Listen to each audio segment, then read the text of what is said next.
రాజులు యజ్ఞాలు చేస్తుంటే ప్రజల సుఖశాంతుల కోసం రాక్షసులు వచ్చి దాంట్లో రక్తం మాంసాలు పోసిన విధంగా ఆంధ్రప్రదేశ్లో అమరావతి అనే ఒక మహాయజ్ఞం జరుగుతుంటే దానిని సర్వనాశనం చేయడానికి జగన్మోహన్ రెడ్డి అనే వ్యక్తి తన మాటలతోటి తన చేతలతోటి ఆ యజ్ఞాన్ని భగ్నం చేసే విధంగా ఆయన ప్రవర్తిస్తున్న తీరు రీసెంట్గానే చూసాం. అంబటి రాంబాబు వచ్చేతలకేమో మన మొహానికి అంత పెద్ద రాజధాని అవసరమా అన్నాడు. దాని తర్వాత దాన్ని కవర్ చేయడానికి సజ్జల రామకృష్ణారెడ్డి అనే ఒక శకునిని పంపించి మనకు రాజధాని అమరావతిగానే ఉంటుంది అని చెప్పి వైఎస్ఆర్సీపీ నాయకులు కవర్ చేయడానికి ప్రయత్నించారు. ఇవన్నీ ఓ పక్కన జరుగుతూనే ఉన్నాయి.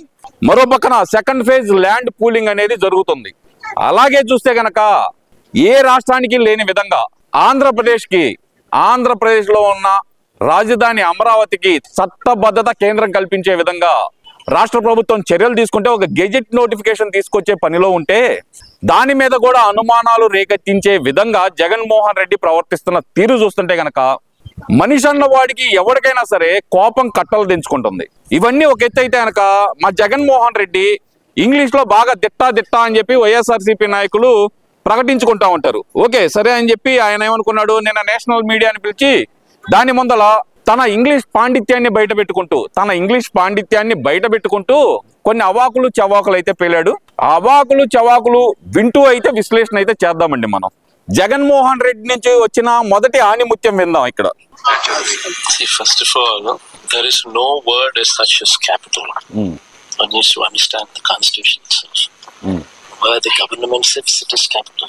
ఎక్కడ గవర్నమెంట్ కూర్చుంటే అదే రాజధాని అంటున్నా జగన్మోహన్ రెడ్డి. మరి 3 రాజధానులు అంటూ 3 ముక్కల ఆట ఎందుకు ఆడా?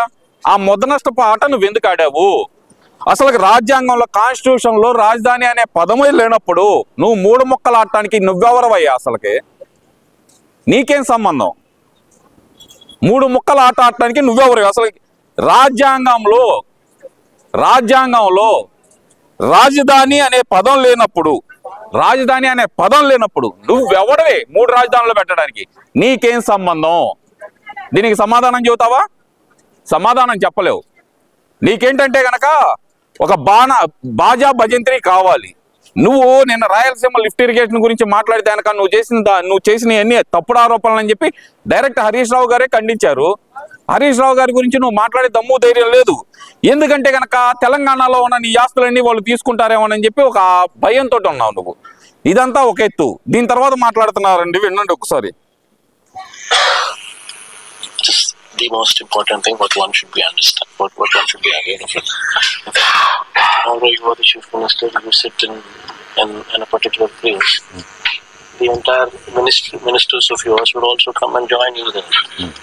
And because you were ministers also there, your HODs and their HODs and their secretaries would also join there. And the functionality would happen from there. Wherever the chief minister, that is you, wherever you decide to sit. ఇప్పుడు ఇంత మాట్లాడాడు కదా, దీని అర్థం ఏంటంటే కనుక ఎక్కడ ముఖ్యమంత్రి కూర్చుంటాడో అక్కడ సిఎస్లు కానీ హెచ్ఓడీలు కానీ హెచ్ఓడి సెక్రటరీలు కానీ అందరూ వచ్చి కూర్చుంటారు, అదే రాజధాని అవుతుంది కదా. దీంట్లో సపరేట్గా రాజధాని అనే పదం ఎక్కడ ఉంది అంటున్నాడు. నువ్వు జైల్లో కూర్చుంటావు జగన్మోహన్ రెడ్డి. ఒకవేళ నువ్వు జైల్లో కూర్చున్నావు అనుకున్నావు, కాసేపు నువ్వు జైల్లో ఉందావు అనుకున్నావు, మరి అలాంటప్పుడు జైలు మా రాజధాని అవుతుందా? అలాంటప్పుడు చర్లపల్లి జైలు రాజధాని అవుతుందా మాకు?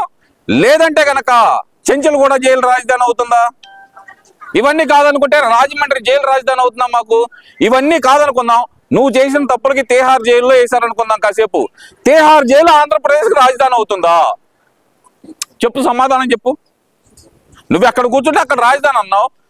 నీ మతం నీ ప్రకారమే చూద్దాం. 2029లో నువ్వు అధికారంలోకి వచ్చావు అనుకుందాం. నువ్వు వెళ్ళి తీహార్ జైల్లో కూర్చుంటావు అయ్యా నువ్వు చేసిన పాపాలకి. తీహార్ జైలు మా రాజధాని, ఆంధ్రప్రదేశ్ రాజధానా? దీనికి సమాధానం ఏమన్నా ఉందా నీ దగ్గర? కొంచెం కాదు కొంచెం అన్న బుద్ధి జ్ఞానం అనేది ఉండాలి. 5 సంవత్సరాలు ముఖ్యమంత్రిగా చేసావు, 10 సంవత్సరాలు ఎమ్మెల్యేగా చేసావు, 3 సంవత్సరాలు ఎంపీగా చేసావు. ఇది నీ ట్రాక్ రికార్డు. రాజకీయంగా జీరో నీకు మాత్రం నాలెడ్జ్. రాజకీయంగా కానీ కాన్స్టిట్యూషన్ పరంగా కానీ నీ నాలెడ్జ్ అనేది zero. The constitution. Forget about all these aspects now, which is irrelevant. But there the fact is, what Chandrababu Naidu is doing is, he is building the capital, so-called capital, in a river basin. So-called capital. Yeah. అంత కక్ష ఏంది జగన్మోహన్ రెడ్డి నీకు? రాజధాని మీద అంత కక్ష ఏంది? So called capital ఇన్నే రివర్ బేసిన్ అంటున్నావా? చదువుకున్నావా? అయినా అన్నిట్లో ఫస్ట్ క్లాస్ స్టూడెంట్ కదా. 10th క్లాస్లో ఫస్ట్ క్లాస్ స్టూడెంట్వి, ఇంటర్మీడియట్లో ఫస్ట్ క్లాస్ స్టూడెంట్వి, డిగ్రీలో ఫస్ట్ క్లాస్ స్టూడెంట్వి, అమెరికా నుంచి పారిపోయే రావడంలో కూడా ఫస్ట్ క్లాస్ స్టూడెంట్వి నువ్వు. ఇది నేనంటుంది కదా అమెరికా నుంచి పారిపోయి వచ్చిన సంగతి. మీ నాన్నగారే అసెంబ్లీ సాక్షిగా చెప్పారయ్యా, అమెరికా పంపిస్తే మా వాడిని పారిపోయి వచ్చాడు తిరుగు డప్పాలో అని. పారిపోయి రావడంలో కూడా ఫస్ట్ క్లాస్ స్టూడెంట్ కదా నువ్వు. మరి నీకు కాన్స్టిట్యూషన్ గురించి, రాజ్యాంగం గురించి ఇంత మాట్లాడే నువ్వు రివర్ బెడ్ ఎంతవరకు ఉండేది? రివర్ బెడ్లో కడుతున్నారా? అంటే ఇప్పుడు నువ్వు ఉంటున్న తాడేపల్లి ప్యాలెస్కి కృష్ణానదికి 1.5 కిలోమీటర్ దూరం ఉంది. అంటే అది కూడా రివర్ బెడ్డే కదా. ఇప్పుడు ఏదైతే కనుక కోర్ క్యాపిటల్ ఏరియా ఉందో అక్కడి నుంచి కృష్ణానదికి 6 కిలోమీటర్ల దూరం అయ్యా. అది రివర్ బెడ్ అని ఎలా చెబుతావు నువ్వు? బుద్ధి జ్ఞానం ఉందా నీకు అసలుకి? కిలోమీటర్ దూరంలో ఉన్న నువ్వు ఉన్నావు ఇప్పుడు రివర్లో. మరి బుద్ధి జ్ఞానాలు లేని మాటలన్నీ మాట్లాడుతూ ఉంటావు. This is something which the Supreme Court should take cognizance of. Nobody is allowed to even build a building in a river basin. Whereas బుద్ధి ఉందా? రివర్ బేసిన్ కి రివర్ బెడ్ కి తేడా లేదా నీకు? రివర్ బేసిన్ ఎక్కడ దాకా ఉంటుంది? రివర్ బేసిన్ రివర్ దగ్గర నుంచి 100 మీటర్ల దూరంలో ఉండిద్ది. రివర్ బేసిన్ కి దాంట్లో బిల్డింగ్లు కట్టుకోవడానికి ఎవరు చూసుకోరా? అంటే నువ్వు కట్టుకున్నావు కదా, మరి ఎలా కట్టుకున్నా? అది రివర్ బేసిన్ కాదా మరి? అక్కడ ఎలా కట్టుకున్నా నువ్వు? మరి 5 సంవత్సరాలు కూర్చొని పరిపాలన చేసావు కదా, మరి అప్పుడు గుర్తు రాలేదా నీకు అది రివర్ బేసిన్ అని? భూసారం లేకుండా మాట్లాడుతూ ఉంటారు మళ్ళీ ఒక్కొక్కళ్ళు. here Chandrababu Naidu is conceiving a city in a river basin. ఎన్నిసార్లు మాట్లాడతా రివర్ బేసిన్ అని. నీకు ముందల స్క్రిప్ట్ రాసే సన్నాసి ఎదవని ఎవరో మార్చవయ్యా బాబు. నేను అచ్చంగా పిచ్చోడిని చేస్తున్నారు. రివర్ బేసిన్ అనేది నది దగ్గర నుంచి 100 మీటర్ల దూరమే ఉంటుంది. 100 కిలోమీటర్ల దూరం, 5 కిలోమీటర్ల దూరాన్ని రివర్ బేసిన్ అంటారు. 100 మీటర్ల దూరాన్ని రివర్ బేసిన్ అంటారు. ఆ స్క్రిప్ట్ రాసి సన్నాసి నవల్లో మార్చు. లేదంటే కనుక నువ్వు ఇంకా మందులు వేసుకోలేదని చెప్పి జనాలందరూ దడుచుకుంటున్నారు. మందులు వేసుకోవడం మర్చిపోయి వచ్చావని. I do not know where the fuse and the plug is, but one should seriously consider this aspect is the most important aspect. Another important aspect is, if one were to be building a capital, one were to be interested in this area, then the best thing is not in Amaravati. See, Vijayawada is here, Guntur is here, Amaravati is here. 40 kilometers from Vijayawada, 40 kilometers from Guntur, in a virgin land, in a river basin, which is. నీ తెలివితేటలకి దండేసి దండం పెట్టాలనిపిస్తుంది జగన్మోహన్ రెడ్డి నాకైతే కనుక. నీ బుర్రను తీసుకెళ్లి మ్యూజియంలో కాదు జూలో పెట్టాలి. దరిద్రం వదిలిద్ది మాకు పట్టిన దరిద్రం. గుంటూరు ఎక్కడుంది? విజయవాడ ఎక్కడుంది? ఇక్కడ నుంచి ఇలా ఉంది అమరావతి. అటు 40 కిలోమీటర్లు, ఇటు 40 కిలోమీటర్లు అంటున్నావు. అసలు రాష్ట్రానికి సెంటర్లో ఉందనే సంగతి చెప్పడం మర్చిపోయావు ఎందుకని? అప్పుడు కూడా చెప్పాలి కదా.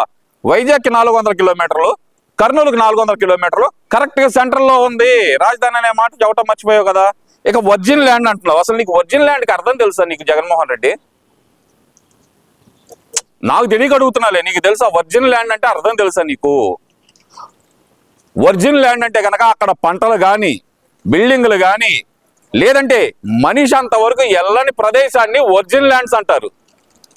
అరే అమరావతి ఏరియాలో దాదాపుగా 100 సంవత్సరాల నుంచి అమరావతి పరిసర ప్రాంతాల్లో 100 సంవత్సరాల నుంచి జీవజాలం ఉంది. అమరావతి కేంద్రంగా కాకతీయ రాజులు పరిపాలించారు అప్పుడు. అరే ఈ మాత్రం కూడా తెలియదా నీకు అసలుకి?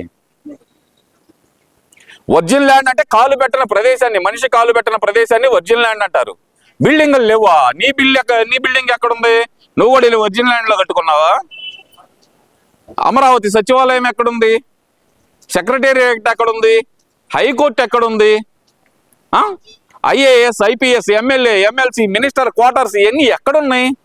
ముందలని స్క్రిప్ట్ రాసే సన్నాసిని ఎవరినో మార్చు. లేదంటే కనుక నీకు పిచ్చి పట్టిందని చెప్పి జనాలు అనుకుంటున్నారు. ముందర ఆ సన్నాసిని మార్చి తర్వాత ప్రెస్ మీట్ పెట్టడం నేర్చుకో.